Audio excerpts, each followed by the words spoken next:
Welcome to Wiretapped Truths, where we bring you the wire recaps, wire interviews. Our most recent interview with Donna Adrian Gibson, the sweetest lady in the world. We Yes. just had that on our YouTube, and she went to bat for us. She got us a few guests, and from what I heard, the words she put in for us, we have a lot to live up to. So we gotta make Miss Donna proud. We gotta, For sure. Cause she contacted me and told me about y'all. I said, you sure about these dudes? She was like, this. She's like, these guys are legit. They knowledgeable about the show and they have a passion for us. So I said, okay, I'll definitely go on there. So That's love, it's a man. Thank pleasure you to so be much, here. Miss Donna. Thank you, thank you, awesome. thank you, Mr. Perry, for this Sunday interview too. We appreciate it. Oh, So you're we got welcome. we got Mr. Wiretap Truths with me, Leland. We got our resident comedian Jack Simmons and uh the OG Perry Blackmon. The took took the took the charge for all those weapons when Avon got arrested. How much time did you get for all those weapons, Perry? Well, we did shoot some scenes like that where they introduced me in court and said what I was charged with, but that was like the preliminary, so they never gave me any years or anything like that. Uh, So, but we did shoot a couple of scenes in court, like okay, and next we had Perry Blackmon, blah blah blah, charged with possession of firearms and things like that. So it was pretty crazy, but oh, that that, didn't make it on TV though. that's cool though. That's cool. Yeah. So honestly, I didn't recognize Perry. He said that, 170 pounds ago, right? 20 years ago. Yeah, Congratulations. You know. thank you. So, can you tell us how you met David Simon? I met David Simon on Homicide: Life on the Street. I was um I was working at a nightclub, and the first movie that I did was Media Man, where Robert Townsend. uh yeah Adam Laws, he was the locations manager, and he came into the club I was working at with now I got a brain fog. What's his name? Media Man, Robert Townsend. Robert Townsend, and they had just fired the security company that was doing security for Media Man, and he hired me and a couple other security guards at the club to work the last couple of days of filming on Media Man. And then I was working at a club called 32nd Street Plaza, and Kenny Morton, who was doing security for Homicide, decided he wanted to leave security and become a grip. So he said, "Yo, man, you want to take my place on the job working on a movie set?" I was like, "Yeah, sure." So he gave Adam Laws my number. Adam called me for an interview, and that's when I met David Simon. I went down to the homicide office, which was on Thames Street, and I met David Simon, Jim Finity, Tom Fontana, and Barry Levison. And they hired me that day. I was the weekend security guard. I started working Friday nights from 7 a.m. No, from 7 p.m. to 7 a.m. Friday, Saturday, Sunday. By the next season, I was head of security, running security on set and things like that. And David Simon was a big part of that. Wow. That's awesome. Yeah. So, and then so it seemed like this group of people from like Homicide and everything, like David Simon just seems like a real loyal person. And when he did The Wire, he's like, I'm taking you guys all with me, because it just seems like. He took us. Our education in the film business was Homicide: Life on the Street. We learned everything about the film business from David Simon, Barry Levinson, Jim Finity, and Tom Fontana. Jim Finity was the best producer you could ever work for because he actually did the job of every department. So you couldn't play games with him. You couldn't say, "Oh, well, this is that," because he already knew the job. So he brought me along. Him and David Simon. I owe my film career to David Simon, Nina Noble, Jim Finney, because Jim Finney paid for my SAG card for me to get in to start acting. So I owe my whole career to them. And that's why I stayed loyal to them. Whenever they had a show, if they needed me, I was there. That's awesome. Tom Santana he was the creator of Oz, right? Yes, they Yeah. gave me a part on Oz. I headed security for Oz. Then they gave me I did stunts on Oz. I had an acting role on Oz. It was pretty cool. Were you They, there for they every definitely season of hooked me Oz? up. Huh? Were you there for every season of Oz? Nah, I was there the first 3 seasons. First, so you left at the right time because then I started the show. My Well, character, uh, yeah, my character got killed off, yeah. so it was pretty crazy. So yeah. I heard on Oz like if you showed up late, sometimes they would like kill off your character or something. Like they were pretty strict there or something. Uh, No, one thing about them, they didn't really play about lateness in the film business. You can't be late. yeah, You on time if you're early. You understand what I'm saying? If you're on time, you're late. And if you're yeah, late, you should have never showed up at all. That's how yeah, the film, because time is money. right, Your call time is at 7 o'clock. You need to be there at 6:30. right. Can you tell So us about working with Wood Harris? Wood was my man. He was really cool. The necklace that he had on, that was mine. The Oh praying shit. hands, that was mine. They had a little chain on him. I was like, dude, you a big dog. I said, here, put that on. And he wore that the last few scenes that he was in before he went to jail. That's Dang. cool, man. Leland, you got some questions for Mr. Perry? Yeah. No, y'all locked in. I'm trying to get Jack situated. Go ahead, Jesse. Yeah, go ahead and ask your questions. We're gonna lock in a second. I'm trying to get Jack situated. He So, got a situation. so walk us through it. You're security. You're the security supervisor for the Wire. Then hmm David Simon comes up to you and asks you if you want to be on part of the cast. All the cast parts that I've done, I've never auditioned for them. They just put me in there. Like for Homicide, I played Luther Mahoney's bodyguard. Pat Moran had all these guys come in, all these big jacked up dudes, ponytails and beards that come down here with rubber bands wrapped around them. They had all kind of crazy looking dudes coming there talking about they was bodyguards. So Pat Moran was like this, look, these guys don't have the look we're looking for, but Perry does. And Perry actually is a bodyguard, so why don't we just give the part to Perry?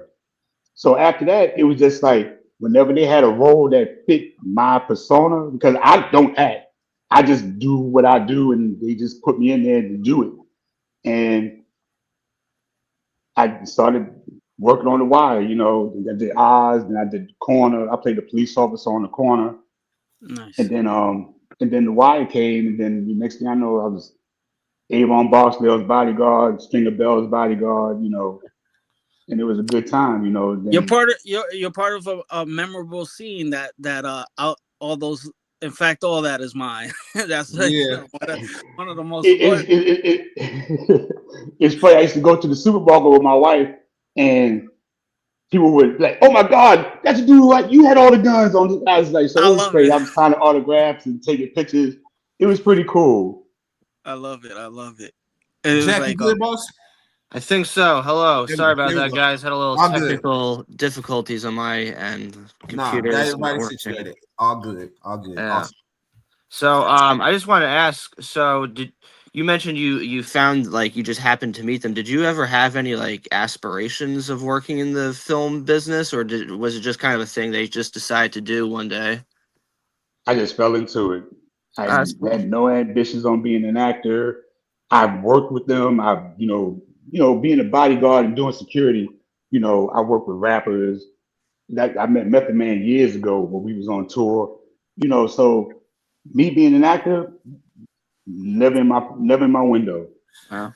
Now, Perry, let me ask you: did you, after like securing some of these roles? I see you were in, I think, Blair Witch Project 2 or something like that. Like, Mhm. did you ever think, okay, maybe I should just be a security guard actor? Like, like in terms of keeping it going and trying to get other roles, even though you never acted. Did that thought ever cross your mind? Like, I'm more of a behind the scenes type of dude. So it's like mhm. I'd rather just make the show, not be the show. Right. No, You I got you. know, I like that so approach. it was pretty cool being in front of the camera. But my favorite job when I was working on the wire was casting. Pat Moran and Nina Noble, they allowed me to cast certain scenes, certain characters, Oh, that's Mm. awesome. and it was I got casting credits for that. Nina Noble helped me start my casting company, Alternative Casting. Wow. So I mean, we the Wire was more of a family. So if you had aspirations on doing something outside of your department, they was willing to work with you and Mhm. give you a shot. So a lot of us advanced and moved up in the business. Yeah. Laura Swagman, love her to death. She passed away not too long ago. She was my intern. She was a security intern, and Wow. then ended up working with the writer's office Hmm. with David Simon in the writer's office, and then next thing you know, she's a producer. Damn. You never know Did where you, you're So gonna we, wind up. yeah, we all elevated. I started my own security company. 3 years doing homicide. Started my own security company. Started my own casting company after the first season of The Wire. are They gave us room to elevate and do what we wanted to do. are both of those companies still active? Like, is your casting company still active? The security company still active? Or? The security companies is still active. The casting company, I haven't casted in a while. So now walk us through that. What exactly is a casting company? Like, you started yourself, so you're placing people, helping people place roles, or walk us through that. Okay, so this how it worked. Because we was filming in these neighborhoods, when you got a film crew in your neighborhood, it's a burden. You can't park on the street. You can't walk down the street at a certain time. You got to get permission to go down from the PAs. So it's a burden. So Nina Noble came up with the idea of putting the neighborhood people on the show. So That's we came true. up with a casting card. It was a green card, blue card, yellow card. It was changed colors each season. And she would give me a stack of these cards. She gave me a bunch of instant cameras that pull up the Polaroids, and we would go in the neighborhood and we would talk to the people. If you want to be an extra, fill this out. We'll take your picture, and we'll give you a call if we feel you can fit one of the scenes. That's more And authentic that way too, though. You know what I mean? 'Cause it, it it, has it, to. it is. I'm gonna tell you this because some of the assistant directors like, "Hey Perry, your people are really." I was like, "Oh, some of these dudes really did sell drugs." Mm-hmm. You know what I'm saying? Like, Right. I mean, we got these people off the street. It's So true. when you give the neighborhood people something to do in a project, they feel more acceptable, Yeah. and they're willing to work with you more. Plus, they was helping us instant security. Like, don't you mess with them. Yeah. Leave those people alone. Just go about your business. Because we would have crackheads come through the neighborhood and things like that. So they was like, no, these people are doing something good. Leave them alone.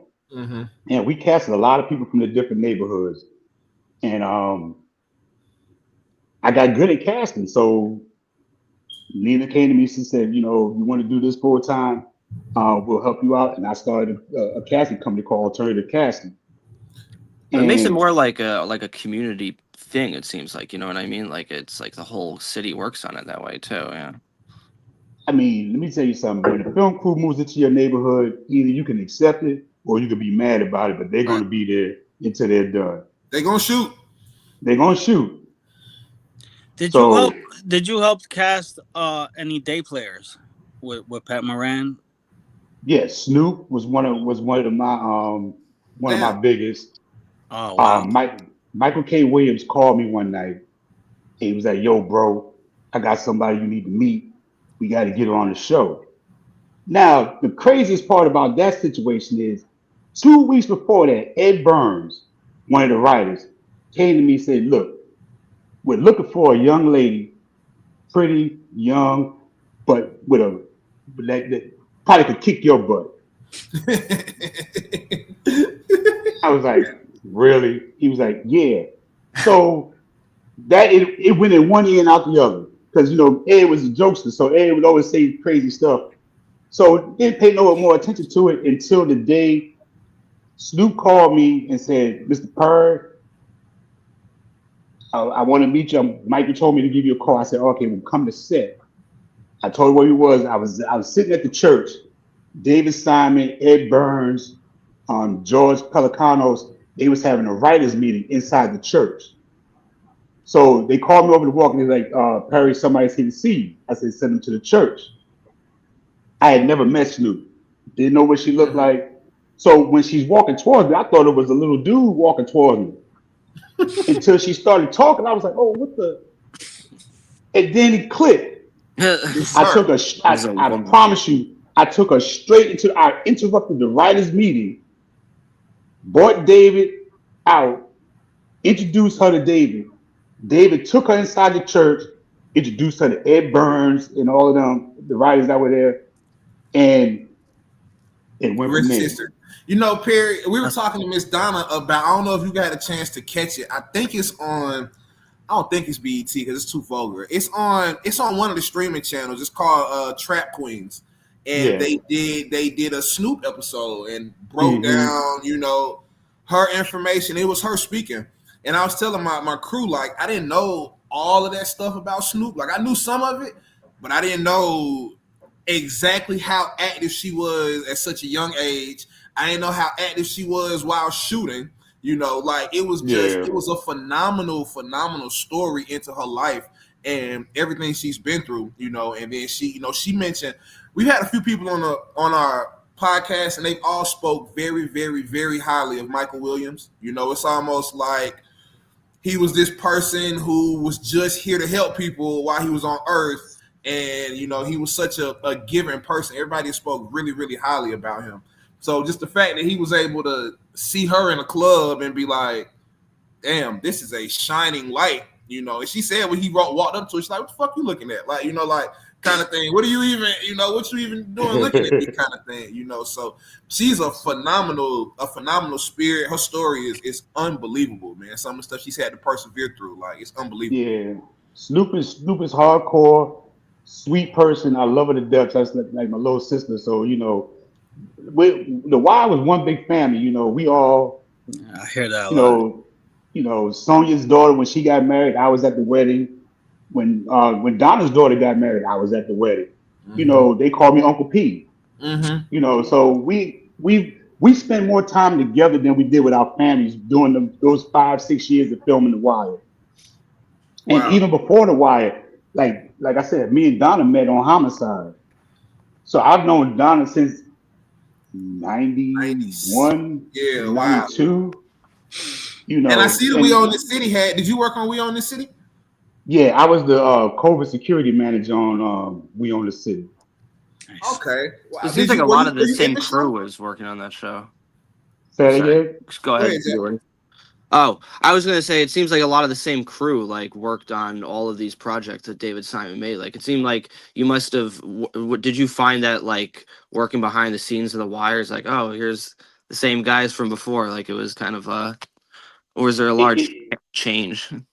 nah, it's the Baltimore film crew. Okay. We had the best film crew because we worked together for so long. Mm-hmm. We knew what each department needed before they even had to say anything. So when we would have our production meetings and we would talk about security and things like that, we already knew what was going to be needed and what was going to have to be added on because we have done it for so long.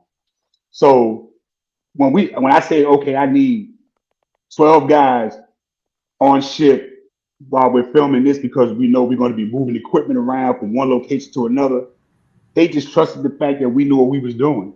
Mm-hmm. And That's amazing. it just worked as a well-oiled machine.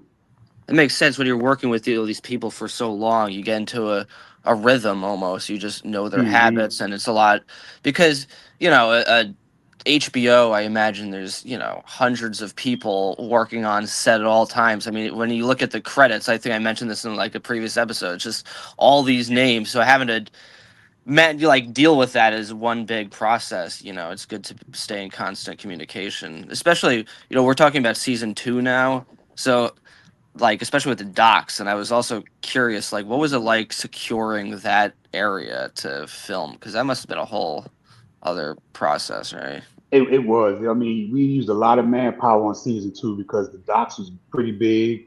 The locations were different places. Out of Essex, Dundalk area, the port.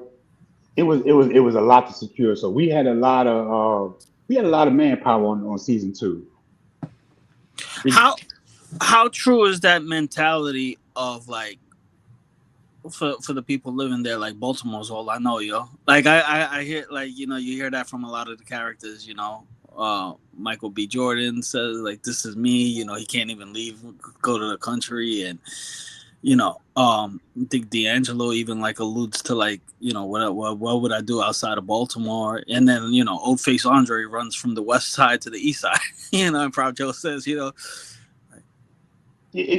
culture is like that. I mean, if you get in trouble on the east side of Baltimore, where you going? To the west side of Baltimore. You think Yeah. nobody knows you over there. I'm from New York, so I'm like this. If I need to go on the run, I'm not going to go to the west side of New York. I'm gonna get out of New right. York. Right. But some of these people have never been outside of New York. I mean, outside of Baltimore, have never been outside their neighborhoods. You're from New York? I grew up in Elmont, New York, Long Island. Yeah. Oh, okay. I grew up in Spanish Harlem on 102nd and First Avenue. Oh, Okay. nice. Yeah. Where do So you is live your now? My Actually, barrio. curious. Where are you located now? I'm in Selma, Alabama now. Oh, okay. So is your security company focused? Is it nationwide or is it Nah, we just do films. It's okay? VIP Protective Services, and we just do film production. Okay. I do So security, by the way, Perry. Throw it out. say again. I do security. Oh, okay. Hey, man, you need a job? Call my boy BJ. He got you. So BJ's my business partner. Him and his lady Bridget, they run the company now since I moved from Baltimore to Alabama. So they have controlling interest of the company. Nice. And right now they're doing commercials and things like that, waiting for another show to come back in Baltimore. So when shows are in DC, Philly, in the close proximity to Baltimore, we'll get that call and put a team together for the show. Oh wow. Interesting. Do you have to So like that's get sorry. permits to? No, I was gonna like. Do you have to Are you in charge of like getting what's the process of like getting like a permit to film in those areas too? Is that something that securities handles? No, the locations department handles that, All right. Okay. but the security teams work under the locations department because locations are the ones who order security for different neighborhoods. They're the ones who tell us when we're going to be filming and where. So we work hand in hand with the locations department. Okay. Go ahead, Jess.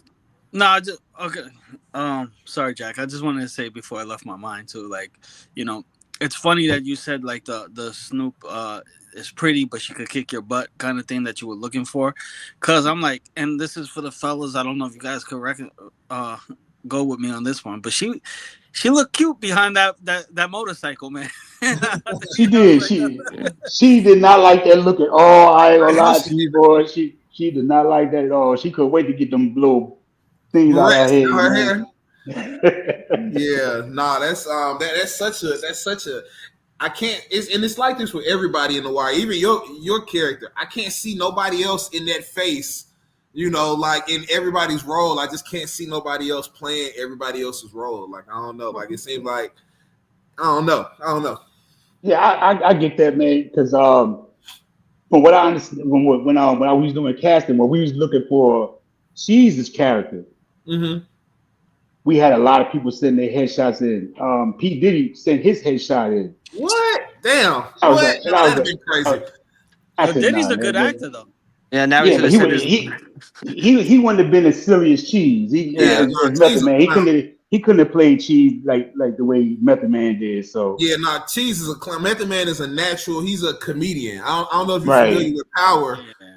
Mr. Perry, but Oh even yeah, in Power, he plays a he lawyer, plays a y'all. lawyer. I know y'all Yeah. haven't seen Ghost, but he's one of the best characters in the show. Like it's not even close. Like it's Power fans who debate all the time, Proctor or Method Man's character as a lawyer, because they were both kind of like dirty lawyers kind of thing. But he's a phenomenal actor. Like he was in a movie too. I seen on Netflix. I can't remember the name of it, but I saw it look like an action drama or something like a year ago, 2 years ago, something like that. Yeah, Who doesn't love How High, right? With Redman too. yeah, right. Yeah, I mean, you know what I'm that's a saying. classic. But now He's a great Diddy's actor. He's also a good. He's also a good person, man. Me and him hung out a lot. I've met him on the first Wu-Tang tour.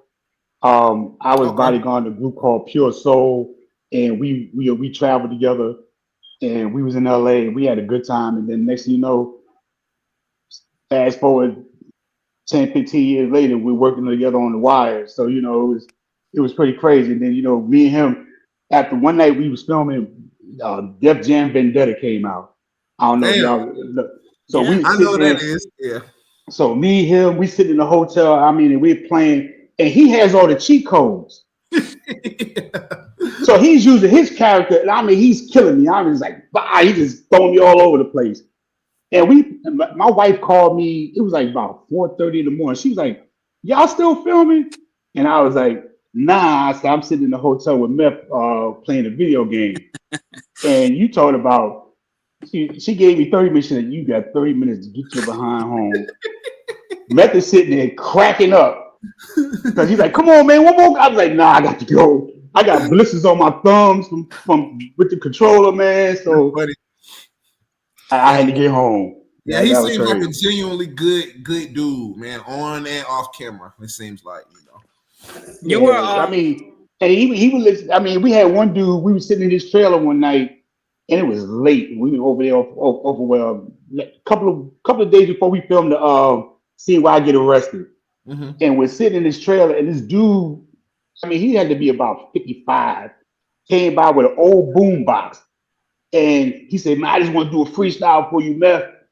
And we sat there for 30 minutes and listened to this dude freestyle. That's the Damn. kind of dude he was. He didn't turn anybody away. If you wanted an autograph or a picture, he would do it. As long as he had somebody pull him away, talk about time constraints, he would stand there and talk to people in the corner and just hang out. And the people loved him.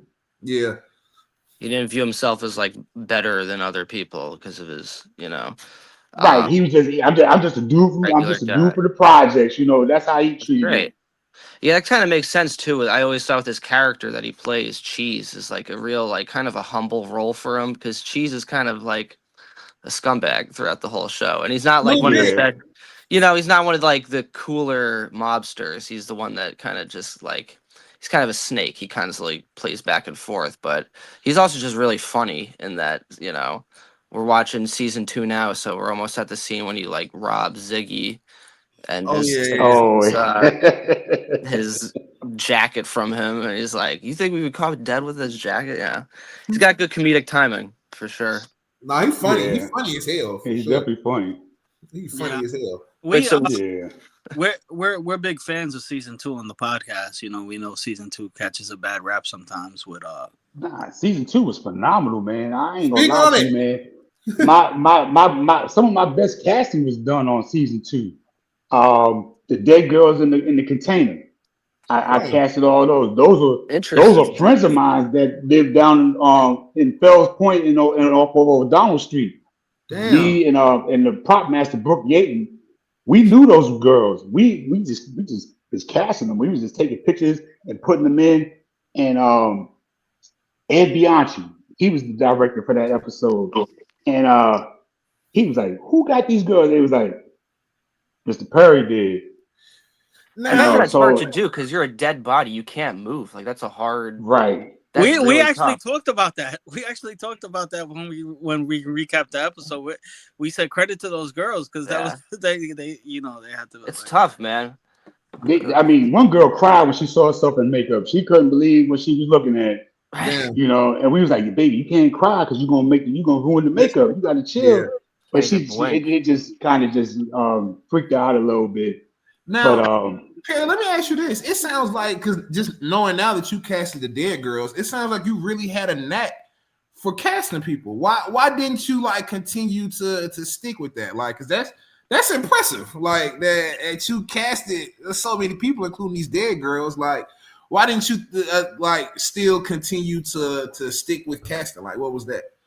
well, once the strikes happened, and then matter of fact, before the strikes, Mm. when we lost our tax incentive, wasn't any more projects coming to Baltimore. Got it. So I kind of fell back from the film business and went into education. I started working with kids because while I was working on the wire, I was always working in the community, talking to the kids about, stay in school, don't get on drugs, and and leave the games alone. That was my giving back. So when there was no more work in film in Baltimore, I went to work for Baltimore City Schools. Got it. So casting, I had a ball doing it, had fun, but working with the kids in school was my most fulfilling occupation. Absolutely. Got it. Yeah, Law enforcement was cool. I felt like I was doing good while I was working in law enforcement, locking people up that was, known criminals, because wasn't a police officer. I was a bounty hunter. Wow. Got it. So if you had a warrant, I would come get you. Yeah. So, I traveled with the sheriff's department and other bounty hunters, and we would go and we would lock criminals up. So education was my most fulfilling. So that's why when I didn't think about casting anymore once I started working in the schools. About it. Wow. No, that's interesting because it sounds like you were really, really, really good at it. That's really what I'm asking, like, kind of thing. Like season two, the two white boys that was talking like they was black. Yep. Those were two rappers from a rap group called Fallen Angels. Okay, Frog, and I don't know the other one. The other one, Frog, and his name is D. And so we I met them through their manager. His name was Dan Zeller, and I met them, and I was like, yo, man, these white boys, they was bad. They had a rap session with Method Man one day on set, man. It was crazy. It was incredible. But they can really rap. And they put out a couple albums, but it never really went nowhere because being a Baltimore artist, they didn't get to play. Plus, what they were saying, they wouldn't be played on the radio in Maryland. Yeah. So but yeah, when they went in for the auditions, they nailed it. Because Frog is funny. He's funny. Frog is crazy. Yeah. His real name is D Rain. That was his rap name, D Rain. Okay. And he got that because how his voice sounded like, yo, blah, blah, blah, you my nigga, yo. So it was, and so a lot of people got thrown back when them scenes first was when we was filming them. So you had some extras like this. You go, what's it? Hey, yo, relax, man. This is TV, man. This ain't real life because that's not how they are. Right. But they was just playing. They was playing wiggers. You know what I'm saying? Right. They down to earth, they vibe, they b-boy and stuff, but they had it down pat. Yeah. And it wasn't them acting. That's just how they was. Yeah. No, that's tough to break in Baltimore. It's not you don't get a lot of national artists from Baltimore. I'm sitting here thinking about in hip hop history, like, has there been a huge artist out of Baltimore, Maryland? Like a huge hip hop or R&B artist? I'm trying to think. Like, damn. That's interesting. Do some research on that because I don't. Because that's a whole podcast in itself. Because you got local artists who done some like got one big record or the president of Def Jam, Russell Lyles, Kevin Lyles. He's from Baltimore.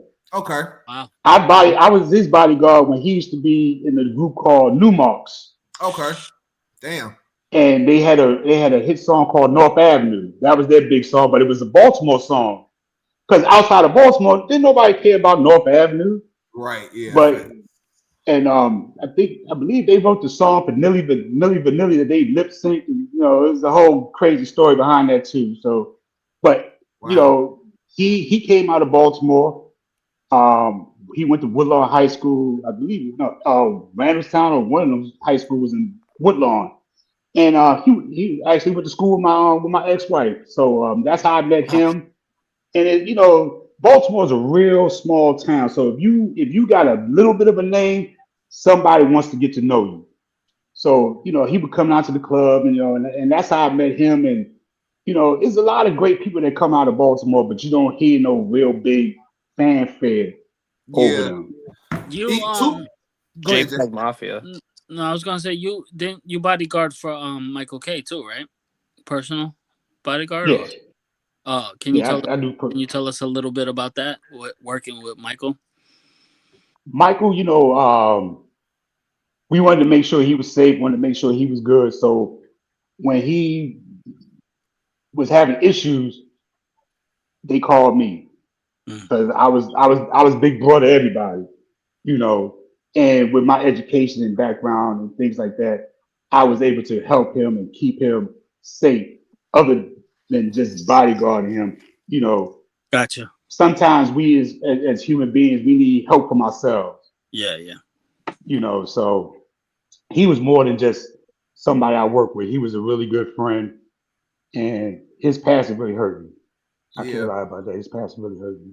Nah, I it's get choked up we, about it when I think Yeah, about it. I hear it Because in your voice, huh? yeah, nah, we've heard that Pierre. I don't know if you know who Chris Clanton is, who plays Savino yeah, on the show. We interview him, and he could, like, he was like, I'm gonna give y'all some intimate details, but I'm gonna hold our last conversation. I'm gonna keep it to myself. Yeah, Like, even he was getting kind of like choked up about it because he told us that Michael Williams, Savino's last couple hours or scenes on set before Omar kills him, he said Michael Williams was doing stuff to make the scenes go further so that Chris Clanton could get some more hours on set, get a few extra dollars. He was fucking up the scenes on purpose, just so he could stay on a little longer, man. So it just seems like I said, it seems like people who knew him personally, they really revere him the same way the fans revere him as a TV character. So it's like to have, the legendary status on screen and off screen almost mirror each other. That's impressive in itself, kind of thing. Like, yeah. Me and his so, family is real tight. The last show I did with him was Lovecraft Country, oh, okay. Mhm. and um, and I actually lived with him while we filmed those 2 seasons. wow. For Yeah. that season, I actually lived with him, and we did everything together. We would go eat, we would do meetings, we did everything together. So yeah, he was my brother, man. So Rest in you peace, know, man. The gentle soul, rest man. in peace. Gentle Yeah. soul, yeah, man. And And and everybody thinks, was he really like that, man? I was like, yo, dude, he is a phenomenal actor because he is nothing like Omar. yeah, Yeah, He we didn't he didn't he didn't want a fist fight. He didn't want no smoke with nobody. He was a peace loving dude. We Mhm. interviewed the actor that played Brandon as well. He was one of our first interviews when we first started, and he said, like, Hmm. the whole them kissing on camera wasn't even planned. That was Michael Williams, kind of impromptu doing it and pushing the envelope. And Michael Kevin Darnall, who played Brandon, he was like, he mentioned, he was like, I hope Michael Williams, I hope he's in heaven. I hope he knows how we view him down here. I hope that he left this earth knowing how revered he was. That's what he told us. It was really, that's how he closed out our interview with him. Those were like the last words that he said. It was a touching moment too. He had a moment on our podcast too, breaking it down, his experience with Michael Williams. So it just seems like he touched so many people. Everybody who he really met and who really knew him was really touched by his presence and being able to know him. That's impressive for I, sure. I'm gonna tell you one thing about Mike. When we was filming Lovecraft Country, we would go from set to this condo we were staying in, and he would see the homeless situation. And we was in the van one day, and he just got mad, and he was like, "You know what?" He said, "Perry, we're gonna do something." And we was going to Rise Church in Atlanta, and the pastor, she has a degree in hip hop and things like that. So it was a young church, but phenomenal church, phenomenal people. And we partnered up with them, and then we went to HBO and said, "Look, we want to film the home. We want to feed the homeless." And that Thanksgiving weekend, that week before Thanksgiving, we got all the food. HBO wrote us a check. We cashed it. Took the money to the church, had them get everything, prepare everything, and we fed the homeless Wow. for about 5 hours. It was pouring down raining. Damn. and we still went out there. We had a videographer who filmed us out there. I still had the video on my phone. Damn. It was one of those it got so bad that with the rain, we took all the stuff that we had, the socks, the clothes, the food, and we took it to the homeless shelter that was a couple blocks away. And they let us set up inside, and we kept feeding the homeless and giving out clothes and toiletries and things like that. Wow. That's just the kind of person Mike was. We would go to a restaurant. He would just order a couple other appetizers to go, and we would drop it off to homeless people sitting on at the bus stops. Damn. That's awesome. Yeah. Nah, that's Really cared about man, people. That's impressive. And that was Wow. Michael K. Yeah. Yeah. Seemed So like he just he like with he, meth he and was a interview phenomenal themselves dude. better. He was a Um, phenomenal dude. did a lot of people come up to you and like to Michael? Did you have a lot of people often come up to him and be like, "Hey, are you that guy from The Wire?" Or Oh yeah. oh yeah, We walked down the street and somebody would be like, Omar coming, Omar Oh my coming. And everybody was just turning around like, what? And then they would see us and they would come and they would get autographs and pictures and stuff like that. And he was another one, he didn't mind hmm the autographs and the pictures and things like that. He didn't mind talking to people on the street. He Yeah. just And, didn't. and you can't miss him either. It's not like he's No. somebody that can blend in. right. Like he is his aura, he's had his scar, like his skin is glowing. Like you can't really miss him if you know what he looked like. Like you can't Right. just walk. You can't just walk past you in the mall and you won't be like, Now, Yeah. before I even met Michael or before he even became an actor, he was a dancer. And mm, he used to work at Macy's, and my younger brother was working security at Macy's. He used to call my brother Waves, and my brother had the hair with all the waves going around, and Mike worked at Macy's, so they knew each other. So mhm. when I first started working with Mike on The Wire, my brother was like, "This that's my dude, man. He worked at Macy's with me." So I told Mike, I was like, "Yo, man, somebody said they know you." He's like, "Who?" I said, "My little brother. You said you used to call him Wade." He's like, "Yo, security dude at Macy's." I was like, "Yeah." He's like, "That's your." I was like, "That's my little brother." So Damn, 6 degrees of small world. separation is really real. Yeah. Yeah. Nah, that's crazy. Nah, that's crazy. Wow. Just imagining being a homeless guy and having like, wait, is that Omar giving me food right now? Right. And some Dang. of those homeless dudes didn't know who he was. He'd just go Yeah. out there and he would just drop the food off to him, be like, "Yo, God bless you, man. Stay strong." And that's how he was. He just gave somebody motivation to live another day. And Perry, you said that was in Baltimore. Or you said Atlanta that y'all did That that. was in Atlanta, but we was Right, doing for Oh, okay. Lovecraft Lovecraft Country. Country. That's where I'm at. I live in Georgia. Oh, okay, yeah. We was Yeah. in the Midtown. Okay. Yeah, it's the homeless. I know it's big in most states. There's a homeless area, obviously, but it's a big thing here in Atlanta. Like the Yeah. homelessness here in Atlanta Because is I have family in Atlanta, and my son went to Clark. He graduated from Clark. okay. I got a nephew at Morehouse now. Mm. Yeah, one of You my know. childhood friends. He graduated from med school from Morehouse. So yeah, he's that's where he got his medical degree at. So yeah. I actually got a Bodyguard question. I know like Mhm. Eminem's Bodyguard wrote a tell-all book, and like you hear about like these tell-all books and stuff. Don't you guys sign like an NDA that prevents you from doing? You do. So like, I don't know if Eminem sued his Bodyguard, but you guys could eventually get sued though if you write a tell-all book, right? Yeah, and see, for me, I didn't need an NDA. hmm I'm one type of loyal person. If I'm not going. What you do is your business. Mm, Now, I'm gonna tell you like this, and I don't care what nobody else say. If I'm bodyguarding you and you do something illegal, you going to jail Mm-hmm. because I'm not gonna stand there and be being the person I am. I'm not gonna be around that type of situation. Mm. Yeah, So for these bodyguards to have been around it, accepted it, did nothing about it, and now want to write a book, right. that's foul. fugazi, Yeah, You're just nah, trying to make a quick fugazi, buck, yeah. point blank and simple. I don't care who they are. I don't care if it was P Diddy's bodyguard. I Yeah. don't care if it was Eminem's bodyguard, Michael Jackson, any of them dudes who out here running their mouth now and then run their mouth then. They that's need to foul. just shut up. Yeah, They need to just shut up. Because you knew about it. You essentially an accessory. Right. And you're an accessory to the crime because Yeah. you got him out of there after it happened. You Yeah. drove him where you drove him there. Right. You drove him from there. You know what I'm saying? So you were part of the whole crime thing too. The thing is, So for you Diddy's to bodyguard. for you to now have a conscience and now you want to talk and tell all. Yeah. I Man. think Yeah, the Diddy's stuff.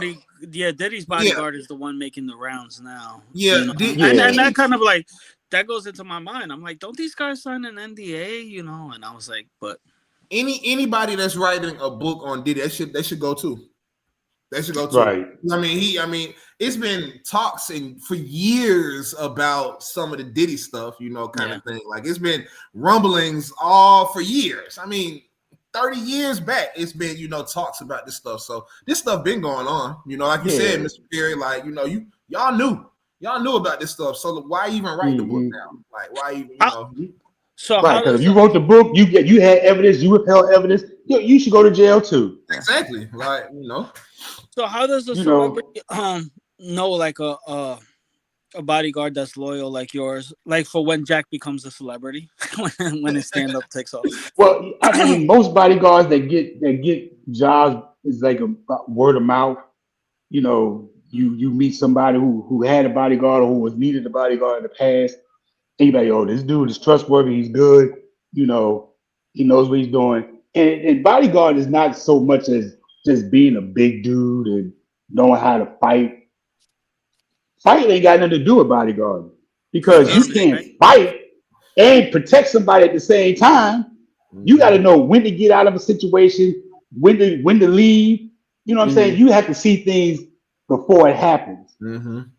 Yeah. So bodyguard ain't about knocking people out, and it's not about that. It's about It's about securing the person that you're working for. Yeah. Like scouting a crowd and seeing like who's could be like suspicious, potential and whatnot, danger. right? Yeah. Yeah. It's I was having talking good, to intuition, like like I imagine that's part of it, like looking at a crowd and being like, all right, who's this person, or like, you know what I mean? Did you have to was that part of what you did, like just kind of like looking through areas and just thinking like, all right, this guy looks kind of weird? I'm not looking at people's faces. Okay. I'm looking at their hands and their body motions. Mm-hmm. You know what I'm saying? Can't nobody shoot you with their shoulders. Right. Look at their hands. So someone is like twitching around or like act like somebody got his hand in his dip, and you people where his hands are. Wow. And you got to make sure that next time you blink, you still looking at that same person because people disappear, especially when they try to do something nefarious. They ain't trying to stand in one place the whole time because then you can get a fixed setting on them. So you gotta it's all about perception and mindset and your vision. You have to see things before it happens. Yeah, I was talking to my friend who does executive protection, and we don't have to get into politics, but like the CEO of the medical thing that died, he's like, if he had the bodyguard with him, they would have picked that out. They would have picked the guy out, Luigi out from from the store. It was like right, because if I was there, that wouldn't have happened. Exactly. When you walk out and you got somebody on your six that you're protecting, you're panning around the whole situation. So for them not to have spotted him, if he had bodyguards, you would have spotted him because he just looked crazy. He just looked out of order. So good thing I didn't have a bodyguard. Now the thing is, one thing. So you might not feel like if you don't. I don't know how to ask this without it being like. Were there any weird people that you ever, like when you were doing security on the set, or like, did you ever find like that there's any suspicious people, or like, you know what I mean? Were there any instances of like looking through and being like, all right, this guy looks kind of suspicious? No, not really. I mean, because to tell you the truth, most of the people that was casted on the show were people that somebody else knew. Okay. It wasn't too many. It was at a time they used to call a lot of the people that filmed in Baltimore the HBO players because if you saw them on the corner, you saw them on the wire. Right, and to be on any other David Simon show too. Right. You saw him on Eyes. You know what I'm saying? Right. So you saw him on Tremaine. You know what I'm Right. saying? So we got used to certain people always being around. Okay. That's really So cool. when you see new people, you always be suspicious until they're not new people anymore. Right, of course. Now you were in charge of casting. Were there any like times you were surprised by who got cast, or did you ever like fight for someone to be cast and you were surprised like, oh, this guy wasn't involved in the show? Nah, I'm gonna tell you like this. I stayed in my lane. Pat Okay. Moran, she did the bulk of the extras casting and things like that. Mm, Alexa Fogel did the bigger casting roles. I did the bit parts and extras, and I casted a lot of the girls that had sex on the scene, like the waitress that McNulty had sex Mhm. with when he crashed his car. Um, the young lady who Keema cheated on her girl with, I right. casted her. The whole uh, Cuddy homecoming party. That was a scene that I casted. I mean, that was one of my wildest scenes. That was crazy. That was crazy because it was so much going on in that scene, But Were you Pat talking about Moran the was scene really from season one when like that party or When Cuddy comes home, no season when three. Cuddy came home. Oh, okay, right. Yeah, Yeah. you had people having sex in the stairwell. They had people having sex in the bedroom. The young lady who came and took Cuddy to the bedroom who kissed him. I Yeah. casted her. She was a friend of mine. It just was just something special because I couldn't promise anybody a role. Mm, Yeah. So I would just make sure that they were seen. And when they went in for their auditions, they killed it Mm. and got the role. Now the scenes that I casted myself, all I had to do was just submit them into Pat Moran, and mm. she submitted them to the producers. And once they got the okay, they was in. Because What's your like Pat What's Moran, your Pat favorite scene Moran's from The Wire? my favorite scene from The Wire. It And doesn't that's a have to tough be one. question, Jesse. I don't think we've had asked any of the guests that particular question, a favorite scene. That's Well, wow. we started with Because there's McDonald's. so many. I mean, I could name a few that was just top notch, but um, I would say Cuddy's coming home party was one of my favorite scenes. Um,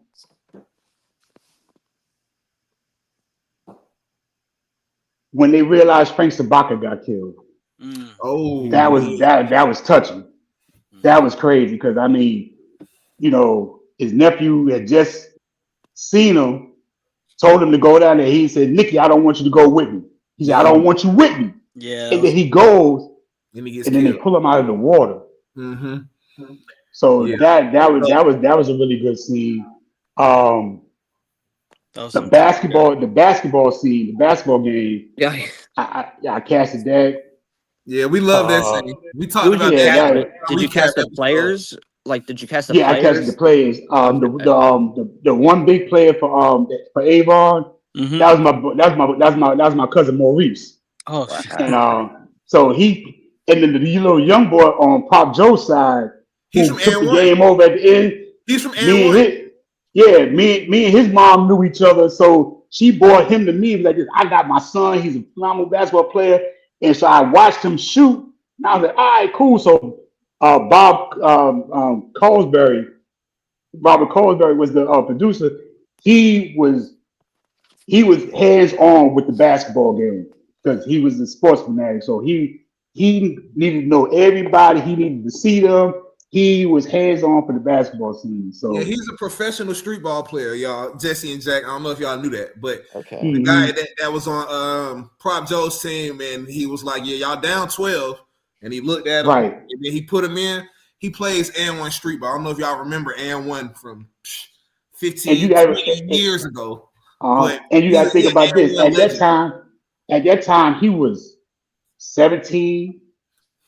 He was 17 at the time when because like I said, I knew his mom. Mm-hmm. So he was shorter than I was and could dunk. So He a Bob hooper. Colesbury was just like, "Oh my God, where did you find him?" And I was like, Yeah, "I knew his mama." nah, he a So it hooper. was just That's awesome. But and like okay, like the dog fighting scene. You know, I casted that because I'm gonna tell you this: Pat Moran, she wants nothing to do with Yeah, anything harming the dog. yeah, Damn. see that. Yeah. So she was like, I don't have anything to do with that scene. So I casted that scene, and the lady from the ASPCA, I didn't know they was cops. That lady walked up to me. She said, "Are you in charge of the dogs?" I was like, "Yes, ma'am." And she said, "I'm gonna tell you one thing." She said, "If one dog bleeds, you go to jail." Oh And she put shit. her hand on her gun Oh. Damn. and asked me, "Did I understand?" I was like, Yes, ma'am. I do. I do." And Wow. that's all she said to me the whole time. And we had two stunt dogs Hmm. doing that scene that was in the pit. All the other dogs belonged to me and my friends. Okay. You So know, he's a so stunt dog. whenever we had dogs, we had stunt dogs, and we had dogs that were just our personal pets that were in the cages and things like that. How did Mm. that get filmed? That's curious. Like, how do they do that? I like It's all camera movement because them dogs wasn't trying to bite each other. They was Right. right snarling and they were just the white dog was motion. in heat, so the other dog kept trying to hump him.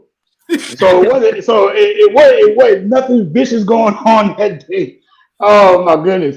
And it was somebody said, "Man, that's the weakest dog fight I ever been to." You like, man, this is TV, man. Shut up Yeah. and Turning And into you, a just play dog your porn part. over you can here. see the You camera know, switching too, Jack. Like in that when we get Right. to season 3, you know, you'll see like it A lot of shows the dog a little webcams. bit, and then it pans out to the other dog. You never really see the dogs attack each other on Oh, camera. right? Like you You don't just see them ever. snarl and making noise Yeah. and running and jumping. And the makes guy sense. No one wants to see who that. was the dog fighting who was the referee for the dog fight was a good friend of mine. His name is Roland. He bred pit bulls and American Okay. bulldogs. Damn. So he knew everything about dogs anyway. So when Avon got shot, that was him who Avon said, "You put me that rawhide stitching in me, you Oh, gonna the need dog. yeah, the The doc. dog with the dreads. Yeah. That's my Yeah. boy Roland, yeah." I And got. Wow. he's a dog breeder in Maryland. So, you know, he raised pit bulls, American bulldogs, and Damn. we all belong to this group called the Rare Breed Society in DC. And we all had our pit bulls out there, you know, on a Sunday in the park, you know, Wow. Haynes Point. You know, we would all be out there with our dogs and things like that, man. So we all had a network as far as it came to as far as the dogs that we needed. So we didn't have a problem casting dogs. Do you still have your dogs in Alabama with you? Are you still I like an have active Cane. dog? Oh no, I have Cane Corsos now. Ooh, oh yeah. One of my Those are old business big partner ones. had one of them. That's the biggest dog I think I ever seen in person. Yeah, I have. He just his name is Hannibal. He just turned 1. He's 110 Nice. pounds. Wow. Ooh, yeah, That's a man. great name for a dog. Also, It, Hannibal. Hannibal, the there's some man of the eater. the smartest like Oh, that's guard wait. Did you heavy name? Sorry, dog. Leland. Did you name him Hannibal like after Hannibal Lecter because he's like the man eater? No, I named him Hannibal because my Masonic Lodge is Hannibal Lodge number 8 Oh, for the okay. most worshipful Prince Hall Grand Lodge in Maryland. So Hannibal was I just love the name Hannibal. So I'm great about a horse. I'm gonna name Like him the Hannibal. general. Yeah. Yeah, you know, and you know, Hannibal, you know, he was the conqueror. You know, he Right. stood at the gates of Rome with his elephants. You know, so you know that is a strong, powerful Yeah. name. Of course. So the crazy part is most black people, when I say Hannibal, equate that to the Hannibal the Conqueror. When I Ah, say it to some white people, the first thing they say is, "Oh, Hannibal Lecter, you know, Right. the man eater." So you know, so it's kind of is a talking piece when I'm walking him, and they like, "Oh my God, what's the dog's name?" Oh, his name is Hannibal. Oh my God, he's a man eater, you know. So Mm. it's just a talking piece. But he's a that's a good big dog. He's a dog. great See, general too. So. 110 pounds. He's He a 110 big boy. pounds, and he's only 1 year old. That's a big boy. I don't know, Jack, Jesse, if y'all have ever seen Cane Corsos Oh in yeah. person. Yeah. Like, what? Man, those are. I remember when I had my truck business and we bought a trailer from somebody. He came and brought it to my business partner's house. He was like, "Hey, look, I can't park it over there near the dog. Like, I'm not going over there near the dog." She didn't bite, but she was I think she was about 100 pounds. I said she's 100-pound cane corso too. He was like, yeah, nah, bro. I can't go over there. And she was fenced in. He was like, yeah, no, I can't go over there near the dog. She too big, kind of thing. Like, so she was sweet though. She was a sweet dog, but they are huge, intimidating. They're huge. They look very intimidating, but let me tell you something like this. He is so gentle because Right. he takes care of my mom. That's my mom's dog now. He lives, she feeds him, she cooks for him and everything like that. And he sleeps at the foot of her bed. So Yeah, man. I'm just the dude who takes him for walks. Yeah. You know what I'm saying? I have That's a her cousin who dog. has them. They're big sweethearts. They are. they love a big No, they belly are. rub, just like any other. They are like intimidating at first. Like I've been around dogs my whole life, and even the first time I met them, I was like, "Holy shit, that's a big dog!" But once you pet them, they're like, "Oh, they're just They like any sweet. other Nah, they dog." sweet. They sweet. Yeah, Man. once they get your scent and you pet them on their head, but if you start petting them, you better be prepared to keep petting them because Right, you're gonna yeah. make sure you keep your hand on them. That's amazing. I've I tell never heard you, the term stunt dog before. I've never thought about that. They actually have to, they have to put in dogs for that. It makes sense. yeah. Okay, Law and Order, where Mm. the dog got loose and killed somebody, and then they brought the dog into the courtroom Mm-hmm. to see if the owner can really work with the dog because she said, "Oh, my dog is a sweetheart," blah blah blah, and they brought the dog into the courtroom. Mm-hmm. That was one of the stunt dogs that we used. Oh Damn. wow! There you That was go. the beige stunt dog that we used. Damn. This dog's making rounds. He's I'm on. telling you, He's booking shit. Oh roles. yeah, just like if you got somebody who need horses, they got people Yeah. That's who true. can go out there and wrangle up some horses. Just like the people who do picture cars. Mm. You got a car who has a garage and he knows people who would want to use their cars in different movies. So you always have a wrangler for something. That's true. Now, Filmmaking is like a collaboration too, because it's like everybody works to get even like you said, people that use sets or props or animals from one production could be used in another one. It's kind of like Hmm. what And we're it's all saying. word of mouth. Put your now, resume together. Perry, I just got one more question. For me, I don't know if the guys have a few other questions, but I just got one more question. I like to ask all of our interviewees this question. Do you think that, and you've been around for a minute, you've been around sets, you've been around movies, you've been around the industry. Do you think, this is a two-part question. Do you think that The Wire is the best show ever? And two, what do you, if you even have time, what are you watching in 2025? Like, what gets your interest in TV, if anything? Some people don't even watch TV no more. But, do you think The Wire is the best show ever? And what are you watching today in the present day? Drama, action, whatever. I honestly believe The Wire was the best TV show ever. I honestly believe that. And right now in 2025, I went through my phase with BMF. I went through The Shy. Mm-hmm. Right now, personally, man, I'm watching Survivor. Really? Wow. I'm Survivor. watching Survivor. I in the last year, I've watched Nice. Survivor over 3 times, each from season 1 to season 48, and I just started again because I'm ready to start watching season 49. I Damn. like watching the progression of how it started, just the Mhm. bare minimum, and then they went to Home Depot building, their their camps, and then to where they have the immunity idols that you can find and use and play, till when they started using um money. So I like watching the evolution of the game Survivor. So I've watched it over 6 times in the last year. Wow. Damn. Do you think Sarah deserved to win twice? I'm a Sarah fan actually. Gotta. Oh, Sarah, I like Sarah. Sarah was cool. My favorite 2 time winner was what's her name? She called herself the Queen. Oh, I'm sorry. That's what I was talking about. I thought it was Sarah, the Spanish girl that won. Yeah, no, no, Sarah did win twice. Yeah. She was a police officer. No. Oh no. I'm sorry. Not Sarah. I'm talking about I'm talking about the Queen also that she beat Russell Hands. And Sandra. Yes, yeah. Sandra. Sandra. Sandra. I was gonna say, are you a She Sandra fan? Yeah. Yeah. yes. And the first time she played, she was younger and she did a lot more of the challenges. But the second time and the third time she played, she didn't do no challenges. She was like, I'm too good for this.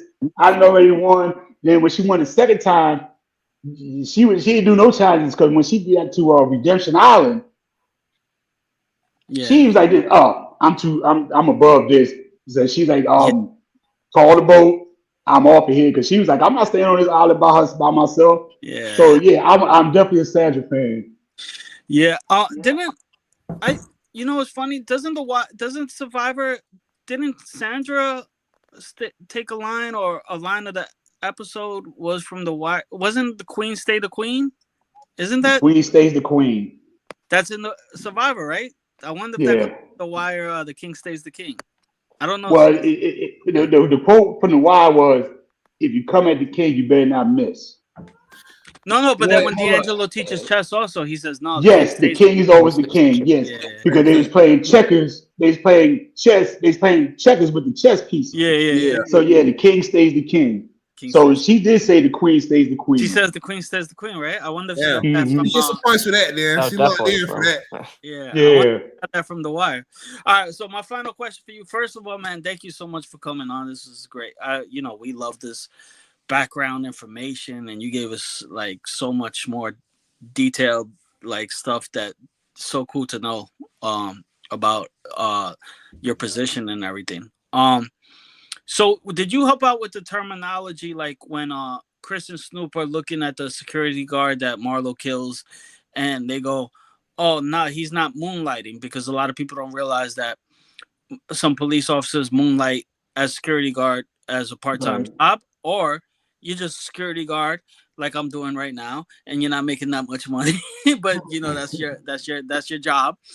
And he's like, he's on this Mickey Mouse shit full time. He's on the security guard full time. Like Chris did the background information, but like Hmm. the term like moonlighting and everything. Did you help out with that terminology and stuff? Did they come to you? No, they just know. No, that was from Ed Burns and the writers. Oh well, he's Because a oh Because yeah, Ed Burns yeah, was a retired cop, Mm-hmm. and yeah. David Simon did crime reporting. So And I thought you could have played a Suge Knight biopic or something back. you gotta. I'm not tall enough. But you I'm know only what, though, 5'9" and a half. You know what, though, Perry? Like you just mentioned about BMF. If Little Meech can play Big Meech, granted that is his father, Little Meech is small. Big Meech is he had a much taller presence. I don't know. I, Yeah, th- I think if that's possible, then you probably could have played Suge Knight, probably. I would have to wear some shoes with some lips on it or something. Jack, you got a final question for Well, Mr. so Uh-huh. sorry if you guys covered this while I was dealing with difficulties, but what made you transition to education? Yeah, I think that's great that you do that now. And like, what exactly is your role?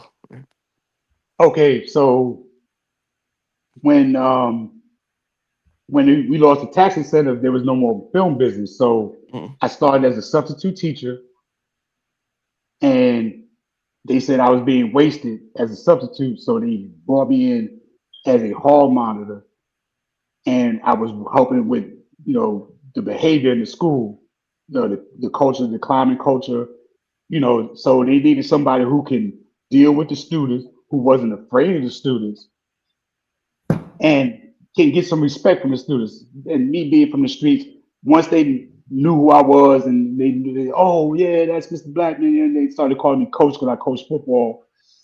It just became easier, and then I became the dean of discipline.